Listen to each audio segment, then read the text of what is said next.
কান্নায় ভেঙে পড়লেন হাসনাত আব্দুল্লাহ। জীবন মৃত্যুর সন্ধিক্ষণে ওসমান হাদি।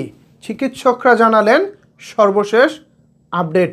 এইমাত্র পাওয়া খবর, ওসমান হাদি এখন কেমন আছেন, সর্বশেষ অবস্থা কেমন, এ বিষয়ে চিকিৎসকরা জানিয়েছেন জীবনের সবচেয়ে ক্রিটিক্যাল মুহূর্তে আছেন ওসমান হাদি।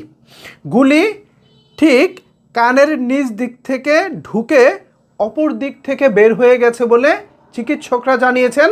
এছাড়াও আগামী 72 ঘন্টা সবচেয়ে গুরুত্বপূর্ণ।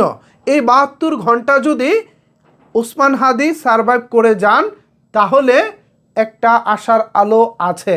তবে এখনো পর্যন্ত তিনি বেঁচে আছেন।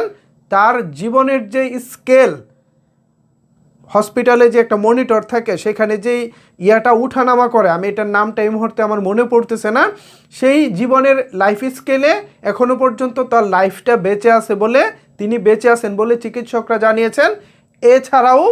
এছাড়াও ওসমান হাদির যে অবস্থা, এটা নিয়ে এখনই চিকিৎসকরা আশাব্যঞ্জক কিছু বলতে পারেননি। তাদের কাছে আসলে বলার মতো কোনো শব্দ এই মুহূর্তে নেই বলে তারা জানিয়েছেন। পাশাপাশি হাসনাত আব্দুল্লাহর কথা বলতেছিলাম। হাসনাত আব্দুল্লাহ ওসমান হাদির কথা শুনেই তিনি হসপিটালে ছুটে গিয়েছেন। পিকচারটা নিশ্চয়ই আপনারা ইতিমধ্যে সোশ্যাল মিডিয়ায় দেখেছেন। সেখানে তার কান্না ঝরা যে কণ্ঠ, সেখানে তার যে চেহারার মধ্যে যে হতাশা ফুটে উঠেছে, এটা সত্যি যে কোনো মানুষকে দেখলেই হৃদয়ে নাড়া দেবে। আমরা চাই ওসমান হাদি ভাই ফিরে আসুক। আমাদের আগামী বাংলাদেশ বিনির্মাণে অবশ্যই ওসমান হাদি ভাইদের মতো মানুষের অনেক বেশি প্রয়োজন। আমাদের সাধারণ জনগণের হয়ে কথা বলার মানুষ বাংলাদেশে বর্তমানে খুব কম মানুষ আছেন। ওসমান হাদি ভাই এমন একজন মানুষ যিনি আমাদের জনগণের পক্ষে, ন্যায়ের পক্ষে, ইনসাফের পক্ষে বিগত দিনে গর্জন তুলেছেন। ইনশাল্লাহ আশা করি তিনি বেঁচে ফিরবেন এবং আমাদের হয়ে, জনগণের হয়ে, সাধারণ মানুষের হয়ে আবারও তিনি গর্জন তুলবেন রাজপথে। ওসমান হাদি ভাই, আপনি ফিরে আসুন, আমাদের মাঝে ফিরে আসুন। মহান আল্লাহ পাক চাইলে সবই সম্ভব। ইনশাল্লাহ আল্লাহর রহমতে আমরা অবশ্যই ওসমান হাদি ভাইকে ফিরে পাবো, এই আশা রাখছি।